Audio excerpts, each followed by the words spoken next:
जय हिंद दोस्तों। मैं हूं मनोज और स्वागत करता हूं आपका अपने YouTube channel politics in motion पर।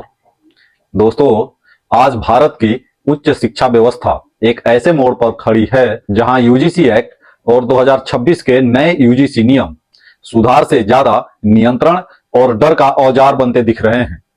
सरकार और यूजीसी इसे इक्विटी और समानता का नाम दे रहे हैं, लेकिन जमीनी हकीकत यह है कि यह कानून विश्वविद्यालयों को पढ़ाई की जगह पुलिस थाना बनाने की ओर ले जा रहा है।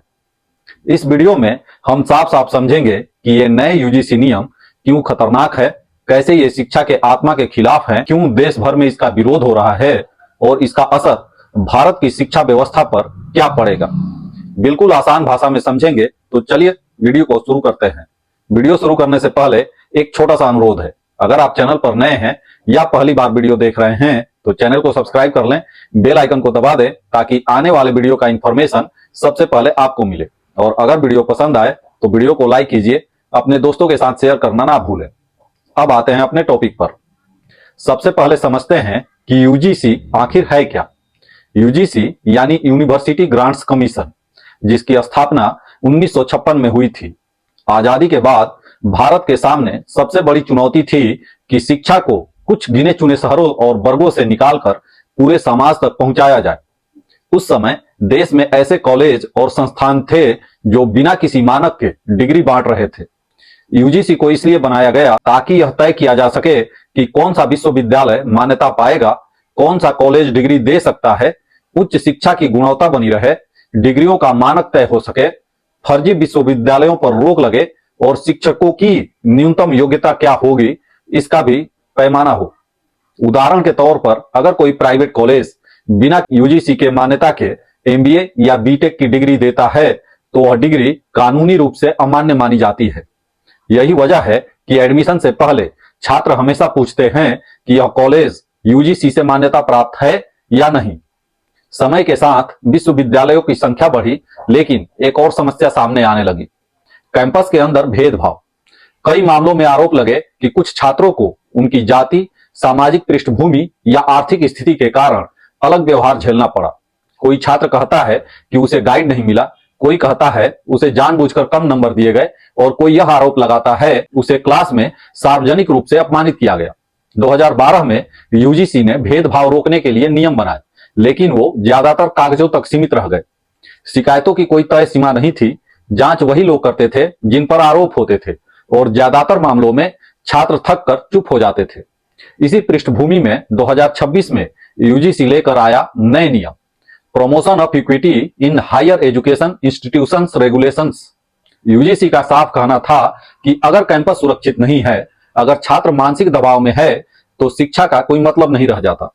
इस नए नियमों का मकसद सिर्फ कानून बनाना नहीं, बल्कि कैंपस की संस्कृति बदलना बताया गया। लेकिन आज यूजीसी एक शिक्षा नियामक नहीं, बल्कि नैतिक पुलिस की तरह व्यवहार कर रहा है।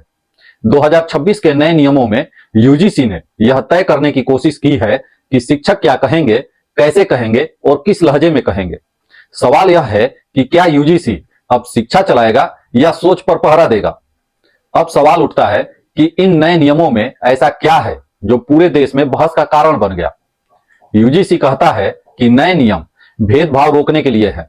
सुनने में यह बहुत अच्छा लगता है, लेकिन जब आप नियमों को पढ़ते हैं तो साफ दिखता है कि भेदभाव की परिभाषा इतनी ढीली और व्यापक है कि लगभग हर बात अपराध बन सकती है। अगर किसी छात्र को 2-3 बार अवसर ना दिया जाए या उसे यह कहा जाए कि तुम यहाँ योग्यता से नहीं कोटे से आए हो, तो यह सब भेदभाव की श्रेणी में आएगा। उदाहरण के लिए, अगर किसी रिसर्च स्कॉलर को 2-3 बार सेमिनार में बोलने का मौका नहीं दिया जा रहा है और दूसरे छात्रों को दिया जा रहा है, तो वह इसे भेदभाव बताकर शिकायत कर सकता है। अब सवाल यह नहीं रहेगा कि बात सही थी या गलत, बल्कि यह रहेगा कि आरोप लग गया और आरोप लगना ही सजा बन जाएगा। इन नियमों में यह भी अनिवार्य किया गया है कि हर कॉलेज और विश्वविद्यालय में इक्वल अपॉर्चुनिटी सेंटर होना चाहिए।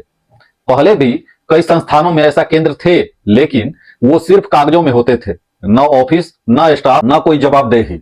अब नियम कहता है कि इस सेंटर का अलग ढांचा होगा, अधिकारी होंगे और इसकी रिपोर्ट सीधे यूजीसी तक जाएगी। अगर यह सेंटर काम नहीं करता तो उस संस्थान पर कार्रवाई हो सकती है।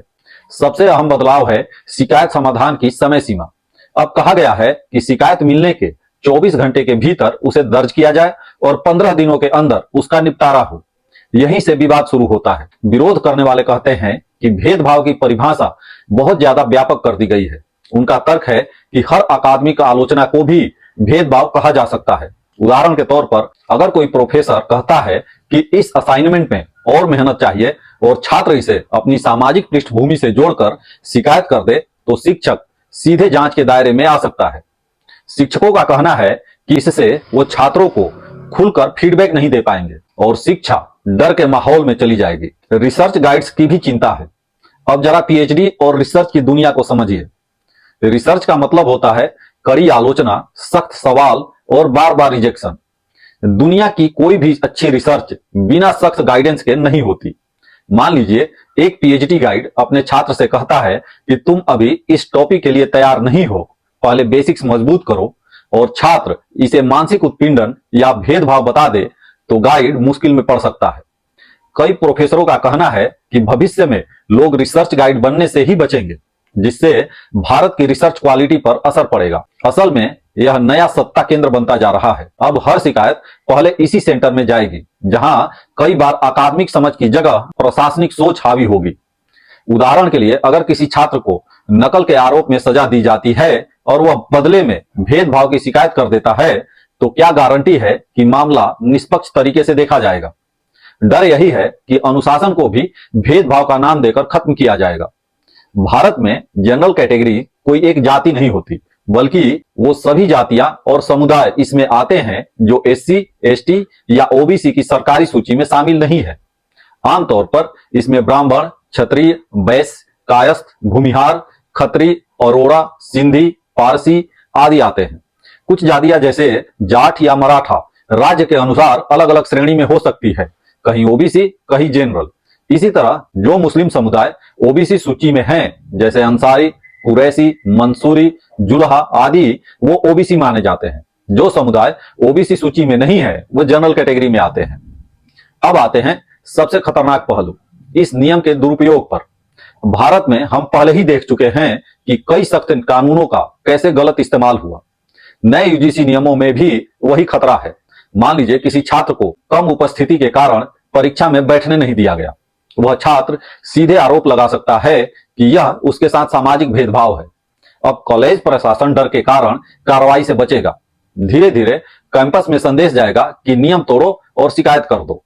इन्हीं चिंताओं के चलते देश के कई हिस्सों में विरोध देखने को मिला। यूपी, बिहार, राजस्थान और दिल्ली में छात्रों ने प्रदर्शन किए। कुछ जगहों पर कक्षाएं बंद रही, कहीं ज्ञापन सौंपे गए। छात्रों का कहना था कि यह कानून बिना जमीनी परामर्श के जल्दीबाजी में लागू किया गया। कुछ प्रसिद्ध कवियों और लेखकों ने भी कहा कि भेदभाव खत्म होना चाहिए, लेकिन कानून ऐसा ना हो कि वह डर की संस्कृति पैदा कर दे। यहां तक कि एक वरिष्ठ अधिकारी इसे कठोर कानून बताते हुए इस्तीफा तक दे दिया, जिससे मामला और गर्मा गया। मामला अब अदालत तक पहुंच चुका है। सुप्रीम कोर्ट में याचिका दाखिल की गई है, जिसमें सवाल उठाया गया है कि क्या यूजीसी को इतना व्यापक अधिकार है कि वह विश्वविद्यालयों की आत्मा पर नियंत्रण करे। विश्वविद्यालयों का काम है सवाल पूछना, बहस करना और कभी कभी असहज सच्चाई कहना, लेकिन नए यूजीसी नियम उस असहजता को अपराध बना रहे हैं। यह कानून भेदभाव खत्म करने से ज्यादा डर और चुप्पी पैदा करेगा। अगर कोई प्रोफेसर सामाजिक मुद्दों पर अकादमिक टिप्पणी करता है तो उसे भेदभाव माना जाए, तो यह अभिव्यक्ति की स्वतंत्रता बनाम सामाजिक सुरक्षा की बहस बन जाती है। अब सवाल यह है कि आगे रास्ता क्या है। भारत जैसे विविध समाज में भेदभाव रोकना जरूरी है और कमजोर वर्गों को सुरक्षा मिलनी ही चाहिए, लेकिन उतना ही जरूरी है कि कानून का इस्तेमाल संतुलित तरीके से हो। ऐसा ना हो कि पीड़ित को न्याय दिलाने के नाम पर निर्दोष डर में जीने लगे। सच यह है कि भेदभाव के खिलाफ लड़ाई जरूरी है, लेकिन उसका तरीका गलत है। कानून ऐसा होना चाहिए जो पीड़ित को न्याय दे, ना कि ऐसा जो शिक्षा को हथकड़ी पहनाए।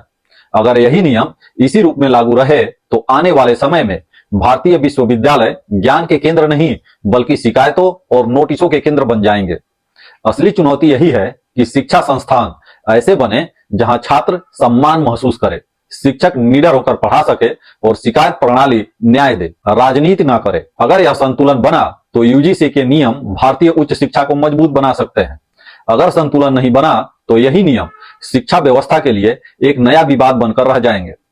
दोस्तों, आपको क्या लगता है, क्या ये नए यूजीसी नियम वास्तव में भेदभाव खत्म करेंगे या ये कैंपस में डर और टकराव बढ़ाएंगे?